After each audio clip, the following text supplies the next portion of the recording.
दोस्तों, इन्वेस्टिंग में मैंने एक चीज बार बार नोटिस की है। इंडिया के हर बड़े बुल मार्केट में एक ऐसा थीम होता है जो क्वाइटली सबसे ज्यादा वेल्थ को क्रिएट करता है। लेकिन इंटरेस्टिंग बात यह है कि जब उसकी जर्नी शुरू होती है तब काफी कम लोग हैं जो उसको नोटिस करते हैं। जैसे अर्ली 2000s में रियल एस्टेट के साथ एग्जैक्टली यही हुआ। उस टाइम शायद किसी ने ये नहीं सोचा कि ये सेक्टर अगले कुछ सालों में इतनी मैसिव वेल्थ को क्रिएट कर सकता है। 2014 के बाद प्राइवेट बैंक्स और कंजम्पशन कंपनीज के साथ भी ऐसा ही कुछ हुआ। जब ये बिजनेसेस आउट परफॉर्म करना शुरू हुए तब मार्केट का फोकस कहीं और था, और जब तक मार्केट को समझ में आया तब तक काफी पैसा ऑलरेडी बन चुका था। यानी इन्वेस्टिंग में सबसे बड़ी अपॉर्चुनिटीज बिल्कुल भी ऑब्वियस नहीं होती, वो क्वाइटली बिल्ड होती रहती है। और मार्केट को उसका इंपॉर्टेंस तभी समझ में आता है जब वो साइकिल काफी आगे निकल चुकी होती है। और पिछले कुछ हफ्तों से मैं बस एक ही चीज को सोच रहा था, क्या पता इंडिया का अगला वेल्थ क्रिएटिंग साइकिल ऑलरेडी शुरू हो चुका हो और हम सब उसे मिस कर रहे हो, क्योंकि हमारा पूरा अटेंशन एआई, डिफेंस और रिन्यूएबल एनर्जी जैसे सेक्टर्स पर है। इसी क्यूरियोसिटी में मैंने आरबीआई की कुछ रिपोर्ट्स पढ़ना चालू किया, और जितना ज्यादा मैं डेटा को देख रहा था उतना मुझे लग रहा था कि पिक्चर शायद मार्केट जो सोच रही है उससे काफी अलग है।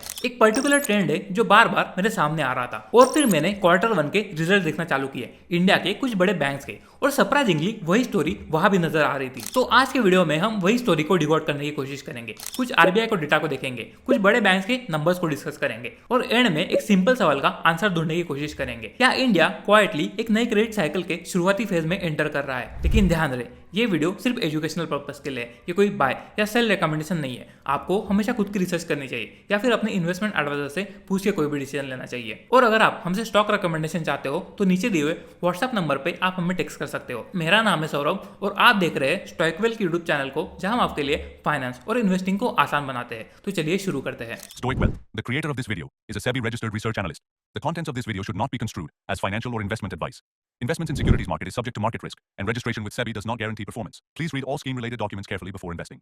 सबसे पहले एक सिंपल चीज को समझते हैं, आखिर ये क्रेडिट साइकिल होता क्या है। इमेजिन कीजिए इंडिया की इकोनॉमी एक कार है, और उस कार को चलाने के लिए एक फ्यूल चाहिए होता है, और वो इकोनॉमी का फ्यूल होता है क्रेडिट, जिसे आप लोन्स भी कह सकते हो। बैंक्स उस इंजन की तरह है जो ये फ्यूल को पूरी इकोनॉमी तक पहुंचाता है। जब बैंक्स ज्यादा लेंडिंग करते हैं तो उसका इंपैक्ट सिर्फ बैंक तक लिमिटेड नहीं रहता। फैमिलीज घर खरीदती है, बिजनेसेस नए प्लांट्स को लगाते हैं, कंपनीज एक्सपेंशन करती है और नए एम्प्लॉयज को हायर करती है। एम्प्लॉयमेंट बढ़ता है, इनकम बढ़ती है और स्पेंडिंग भी बढ़ जाती है, और इसी तरह से इकोनॉमी में एक पॉजिटिव साइकिल क्रिएट होता है। लेकिन जब बैंक्स कॉशियस हो जाती है तो ये पूरा प्रोसेस उल्टा हो जाता है। बैंक्स नए लोन देने में हिचकिचाती है, एक्सपेंशन पोस्टपोन होने लगता है और ग्रोथ धीरे धीरे स्लो होने लगती है। इसीलिए स्टॉक मार्केट सिर्फ आज की अर्निंग नहीं बल्कि लेंडिंग और फ्यूचर ग्रोथ को प्राइस करता है। तो असली सवाल ये है, क्या इंडिया एक नए क्रेडिट साइकिल के शुरुआती फेज में खड़ा है या फिर ये सिर्फ एक टेम्पररी रिकवरी है। और इसका जवाब ढूंढने के लिए हमें 2018 में वापस जाना होगा। उस साल IL&FS ने अपना डेट ऑब्लिगेशंस पर डिफॉल्ट किया था, जिसके बाद पूरे एनबीएफसी सेक्टर में लिक्विडिटी क्राइसिस शुरू हो गया था। इंफ्रा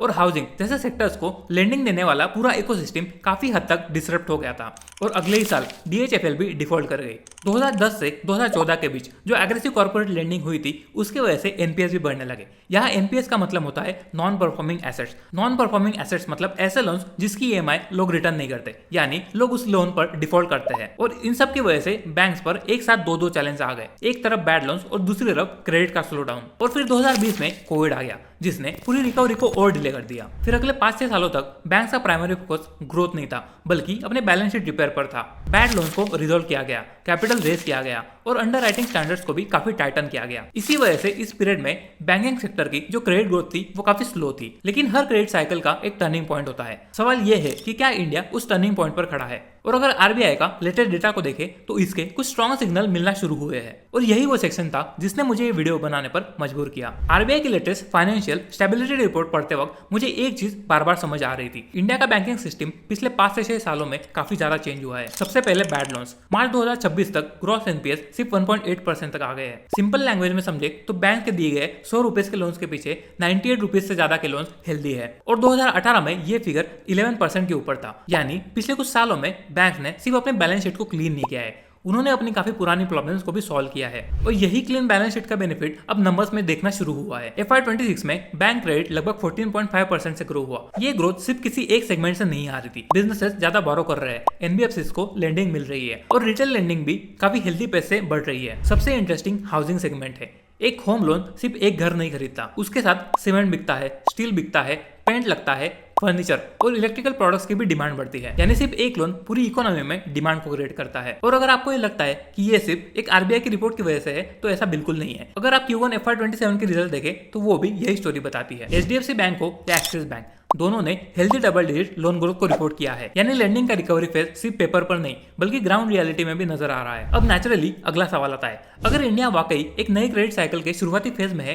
तो क्या सीधा बैंक के स्टॉक्स को खरीद लेना चाहिए? ऐसा बिल्कुल नहीं है, क्योंकि हर क्रेडिट साइकिल में सारे फाइनेंशियल बिजनेसेस एक जैसा बेनिफिट नहीं करते। हर सेगमेंट का अपना एक रोल होता है और हर बिजनेस अलग तरीके से ग्रो होता है। सबसे पहले आते हैं लार्ज प्राइवेट बैंक्स पर। जब इकोनॉमी में लेंडिंग ब्रॉड बेस होने लगती है तो सबसे पहला बेनिफिट उनको मिलता है जिनके पास स्ट्रॉन्ग डिपॉजिट बेस होता है और जो हर सेगमेंट रिटेल, कॉर्पोरेट या एमएसएमई में लोन बांटते हैं। उसके बाद आता है अफोर्डेबल हाउसिंग फाइनेंस। इंडिया में हाउसिंग डिमांड अभी भी काफी स्ट्रॉन्ग है, स्पेशली टीयर 2 और टीयर 3 सिटीज में। और जैसे जैसे होम लोन बढ़ेंगे वैसे वैसे इस सेगमेंट के लिए रनवे भी बढ़ता जाएगा। और एक और इंटरेस्टिंग सेगमेंट है गोल्ड फाइनेंस। पहली नजर में ये काफी बोरिंग बिजनेस लग सकता है, लेकिन पिछले कुछ सालों में इसकी ग्रोथ काफी स्ट्रॉन्ग रही है। इसके पीछे दो बड़े रीजन है।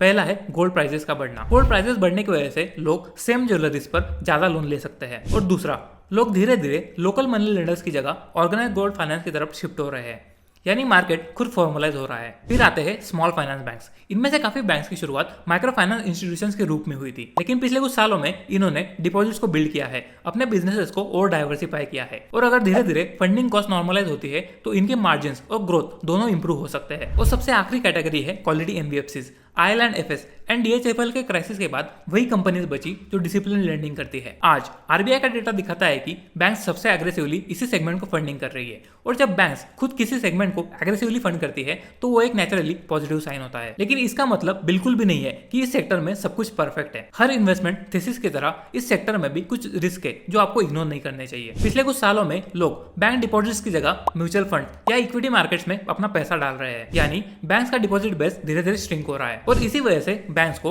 डिपॉजिट्स अट्रैक्ट करना काफी महंगा हो गया है। और अगर लैंडिंग डिपॉजिट से काफी तेज ग्रो करती है तो वही इंबैलेंस धीरे धीरे क्रेडिट साइकिल को स्लो भी कर देता है। दूसरा रिस्क है एसेट क्वालिटी।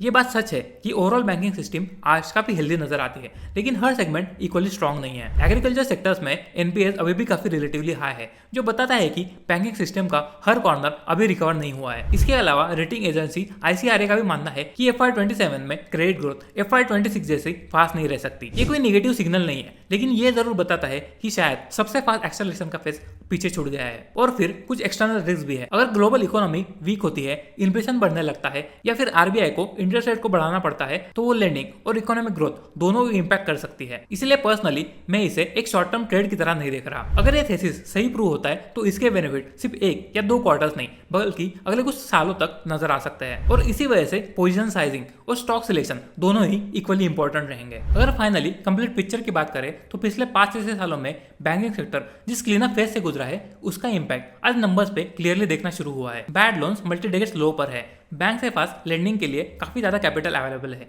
और क्रेडिट ग्रोथ भी इकोनॉमी के हर सेक्टर में पिकअप हो रही है। लेकिन क्या ये ट्रेंड यहाँ से और एक्सेलरेट होगा, इसका जवाब आज किसी के पास नहीं है। लेकिन इतना जरूर है कि इस बार ऑप्टिमिज्म हेडलाइंस या फिर मार्केट सेंटिमेंट्स पर बेस्ड नहीं है, इसके पीछे डेटा भी है। आपको पर्सनली बैंकिंग सेक्टर के बारे में क्या लगता है ये मुझे कमेंट सेक्शन में जरूर बताना।